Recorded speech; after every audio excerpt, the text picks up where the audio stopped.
All right, so Kelly, I would love you to introduce yourself and what exactly the Central Coast Heritage Tree Foundation is. Hi, thanks for having me. My name is Kelly Reed Daulton, and I have lived in Templeton for the last 25 years. And I've always been a big tree fan. And when I moved here, I didn't really know how much I was going to fall in love with the oak trees. I grew up with redwoods, and I only liked living where there were redwoods. And then when I moved here, I was very happily surprised to be able to develop a good, loving relationship with all the amazing big oak trees that live here in North County. And I did notice because there were, a lot of places where big oaks were being impacted by new development. And then also, some environmental factors, but mostly because North County was relatively, like it hadn't, the boom hadn't begun 25 years ago. And we started to develop more. And I became concerned that in unincorporated areas of North County and around San Luis Obispo County, the large trees didn't have any kind of protection at all. There have been groups that came well before me who had been working very diligently to try to get an oak tree ordinance in the county. And of course, people are usually familiar with the cities having their own oak ordinances because they will prescribe certain rules and regulations for protecting heritage trees in Paso Robles or Atascadero or in San Luis Obispo. But in unincorporated areas, we didn't have anything like that. And then there was a large disturbance to the oak woodland territory in the late 20 teens, and that kind of pushed the county into developing the ordinance to protect oak woodland. But we still don't, there's this gap that happened between the unincorporated areas that are within townships and places where heritage trees have been growing and kind of part of the culture of our small towns that are still like unprotected trees. So you don't necessarily have to do any mitigation if you take out a tree for some kind of development. There's a process for going through permitting and changing the way you want the development to look. But ultimately, there are a lot of trees that don't have any trees planted in their loss. So if a tree falls because it was old, or if a tree was deemed to be very unsafe and it's removed, those trees don't get replanted. So I started the Central Coast Heritage Tree Foundation in 2018 as part of Ecologistics to start the process of being a nursery, first of all, for local acorns that we could start to nurture into local saplings that could then be replanted in our North County areas that were locally grown, and then also as an education organization so that we could start to work with homeowners and business owners and landowners on how to steward their old trees better to help the urban woodland, but also to increase education about how to develop around oaks on ranch land and other places where inevitably some of them are going to be disturbed. So ultimately, that's our goal, is that we want to replant local oak species, and we want to do it now so that we can have a better number of them succeed in the future. And we want to work with people who either have an oak, wish they have an oak, or have concerns about an existing oak that may need some help, and do education outreach with our neighbors here in North County. Wow. Out of curiosity, do you know how many trees you guys have helped plant? For just the Central Coast Heritage Tree Foundation, we have planted about 50 trees over the last let's see, that would be 6 years. Wow. And those have been planted mostly on private property. We've given out a lot of saplings that we've grown in our nursery. And this year, actually, we have more exciting news on how many more trees we'll get to plant. Last year, one of the programs that we had was working with the Templeton School District. And that has continued with the Templeton Environmental Club at the high school. And so they've planted quite a number of beautiful oak trees over there on the school district property. All right. So then I'll ask, like, what's your hope, or what do you hope that everyone will learn from this process of getting saplings and then growing them? What can they learn? How does it affect the environment they're living here in the Central Coast? Well, I think that if everyone were to consider whether they really think that the heritage oak trees are an asset to North County, that could be helpful in formulating ways to mitigate the impacts that we see on these heritage oaks, because ultimately, if they have been stressed, they need support, and they're not all going to live forever. So we kind of need a plan, a strategic plan for being able to grow the next generation of heritage trees. So I love the idea that that if homeowners say have an oak tree on their land that they love to look at and they're happy that they have that tree, they might consider, well, that tree's not going to be there forever. I did this in my own yard that we have a pinnacle heritage oak tree, and I just would be crushed if something happened to it. But it's very, very old. And I know that as much as we'd like these things to go on forever, they're not going to. So I have, and actually 20 years ago, I allowed two of the saplings from that tree to begin growing. I just left them where they were. I didn't have to do anything. I just selected them out. And now those two trees at 20 are actually really tall. They've reached the tree canopy of the mother oak, and they have a relationship. There is a tiny little teeny weeny little urban woodland right here in my backyard. And those smaller trees are not going to really take off and grow until the larger tree falls. And I would like for that tree never to fall. But if it happens during my tenure here, at least I've got the successors in place. And then if it doesn't, then the whole woodland will remain as a benefit to my neighbors and to the wildlife that lives here. So I just like the idea of succession too. Just think about how if you love the tree that's there, what will replace it when it's time for that tree to go? That's really follows like the cycle of life kind of concept. It makes me think I had a not an oak tree, but I had a maple tree in my backyard growing up, and it used to just like blossom these saplings all over our yard. So we actually replanted them, and now they're like full trees everywhere. That's really, Awesome. Yeah, it's really neat and a really interesting process that just happens naturally when you just let it happen. exactly. So, I guess I want to ask you a little bit then about like I already talked about it a little bit, but what is your guys' mission and goal with the Central Coast Heritage Tree Foundation? Well, aside from wanting to just have conversations with land stewards, homeowners, ranch owners, people who love oaks, I have been working with different groups within our community to plant trees, because that really is the bottom line. That if we have more development and environmental impacts going forward on the heritage trees, then we need to do what we can to support them. They would regenerate, right? Like your maple tree or my oak in the backyard, they would do it in the right conditions.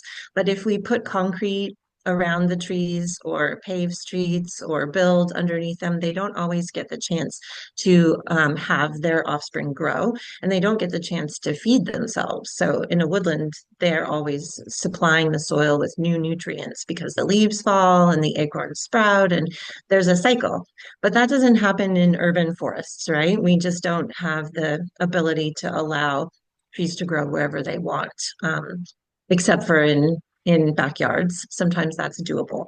So if we were to be able to plant more trees, then we would be able to keep up with the amount of loss that we have just by the natural cycle of these trees not living or being impacted by development. So one of the projects that we have had in working with the Templeton School District is getting the kids to plant trees and then take responsibility for watering them. So we do a lot of, as much as we can, the tree planting. It's fun to put a tree in the ground, but a lot of people don't know that they need to be supported, especially when we do have drier years. Of course, if these trees were regenerating themselves in the woodland, there would be a process by usually if you notice a mother tree with the acorns really only sprout and grow within a certain distance from that tree's drip line, from the canopy of the tree. And so naturally, the water and moisture that's in the air that either comes from the clouds or from rain would fall without around that drip line where there would be a higher level of mulch because the tree would drop those leaves. And that mulch would then preserve the amount of moisture in the soil, and it's all a good, nutritious environment for new acorns to sprout. So if we don't have that kind of an environment for our new acorns and saplings, then we have to go in and help. We have to mulch and we have to water. And during the dry, really hot months, especially if we're planting outside of a woodland zone, then we have to go every 2 weeks and take a certain number of gallons of water to all the new trees that we plant. So we like to have people come out and volunteer to plant trees. And then we love for people to want to keep that relationship going for the first 3 to 5 years and go back and visit those trees at least every 2 weeks in the summertime. Usually in the winter, we don't have to supplement water. But this January was pretty dry. So we did go out and supplement water because the baby trees, we want to encourage their roots to go really, really deep. And they're usually going deep to search for water. So we go water them as heavily as we can, give them a really deep soak, and encourage good root growth so that the trees will be there for a really long time. Wow, that's so much more it's very scientific. I've never really even like thought about that with planting trees. I wish Mother I Nature does a really good job at creating systems. Mhm. So we do our best to keep up.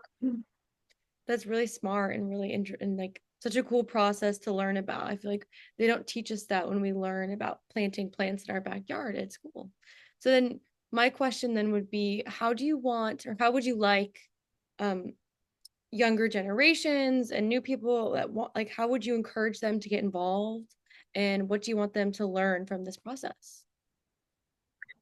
Well, we are really, really lucky in the SLO County. We have a couple of different organizations that offer different levels of participation for different age groups. And so I'll just give a shout out to a great group called Learning Among the Oaks. They are a part of the Land Conservancy SLO, and they encourage school kids at different elementary schools in the county to develop relationships with their trees. So if a child doesn't have an oak tree, they, of course, can always be pointed in the direction of looking at them down in our parks. We've got them on street trees and things like that. They might also attend a school where they're getting a little bit of that kind of environmental education on the side and know that the trees are special here in North County. Yeah. So we're going to be working with different organizations to continue the watering because that usually takes a pretty good team of people. We can always use volunteers to go out and help water. We have a couple of other programs too that are just fun for people who love trees. One of them is learning to be a community scientist. And we have in Templeton, we've started a heritage tree inventory.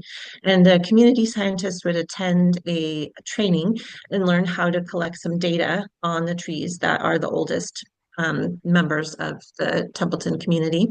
We're putting those in a database and keeping records of the basic health of the tree. It's all very scientific, but it also doesn't require previous experience. It's pretty easy stuff to get to know. I think it's really fun because I like taking binoculars and going and staring at trees. But we give a training so people know what kind of data they need to collect. And then we have another group at Cal Poly actually that's working with us to develop an app where we're going to be able to compile all of that data to make it useful for places like the county public works so that they can see if there are any needs that need addressing on these trees. Say somebody notices that a branch is looking dead and we need to take that out so it doesn't fall, then we can pass along that community information to the public works department so that they can help work with us to keep the tree from becoming a liability. Um, we then also have a fun certificate for people who notice that they have a neighbor who's doing something really cool with trees, especially if they see that their neighbors are planting oak trees. They can let us know, and we can send a certificate of recognition to the neighbors and say, hey, thanks for being a supporter of the oaks. That's super fun. And then we also have a YouTube channel where we have been going on field trips. And I love a good field trip. I especially like to go on field trips where I can meet oak trees that I haven't met before. And the channel has a series called oak, let's see, it's called Tree Friends. And so Tree Friends goes out and visits and meets new trees. So if you have a tree that you love and you think is a really cool, important tree, and you want us to come on a field trip to visit the tree, we love to do that. But it's also kind of a fun place to see where other neighbors in North County are doing fun things with trees or have really cool trees to share. So that's kind of like a very multi-generational way to participate. In addition, then our events, like our tree planting events and our watering, are ways for people to come and work with the trees. That's so much fun. I'll definitely link because I'm hoping to post this on YouTube. So I'll definitely link your channel below and make sure people um Thanks. direction and go on their little That'd field be trip. awesome. Yeah, Okay. that's really cool. So I guess like my last thing is that if there's anything you want to share that you're super proud of doing this past year. I know we just came into 2025, but was there anything last year that you're just super proud of and would love to share? Yeah, I have some exciting news. That is that we have just been the recipient of a California Relief Grant. So I applied for the grant last November or December, and it is a Growing Green Communities grant. And so we've been given some funds that will be used to create some Earth Day and Arbor Day events around North County. And we're going to be planting approximately, let's see, they're going to be 15-gallon oak trees, which is a really nice size. It's a good noticeable tree Yeah. that we're going to plant in three different locations around in April. And I think, let's see, off the top of my head, I think we have 10 trees that we're going to plant. And then we're going to be mulching and watering and taking care of some existing trees that need some new stakes and things like that. So I'm really excited to have been chosen as a California Relief grant recipient. And we're also going to be able to look for community volunteers. I'm thinking like teenage, late high school, maybe college kids who are home for the summertime. We will be able to offer a stipend for watering on our watering team this summer because that's such a vital component to making sure that our trees succeed that we are going to encourage more participation in that. As we start to have more trees around North County that need watering, we'll be able to give back to the community that way as well. What another perfect way to get involved too in the coming future. That's so exciting and Yeah. congratulations. Thank you. Yeah, I joke about it that in the summertime, I'm out, people will see me carrying 5-gallon water containers. I think each gallon is like, is it 5 pounds? I forget how much a gallon. I used to make sure I knew the numbers because I don't need a gym membership. I just love water around. If you like CrossFit, come water trees. That's a lot of water. And water's heavy. Oh my goodness. It is. It's unwieldy. Yeah, it doesn't really cooperate in ways that other things might. Well, that's fantastic. Congratulations. It sounds like you're doing an amazing job. And thank you for everything you're doing for our community here at the Central Coast and the San Luis Obispo County. I know I appreciate it and so many other people do too. So thank you so much for being a part of this interview. Is there anything else you wanted to share? Just open up the door there or No, I thank you. Thank you for your support and to the whole community of Oak Nation, of our tree lovers, that we have to work together when it comes to things like this. And so I really appreciate everyone out there, even if it's just a kind word on social media or donating funds or coming out and volunteering to water. Every single aspect of something that someone can do can make a huge impact on an organization and an area like ours. So it's wonderful to be part of the community, and thank you for giving us a voice as well. yeah, of course, my pleasure. All right, well, thank you. I'm gonna stop the recording.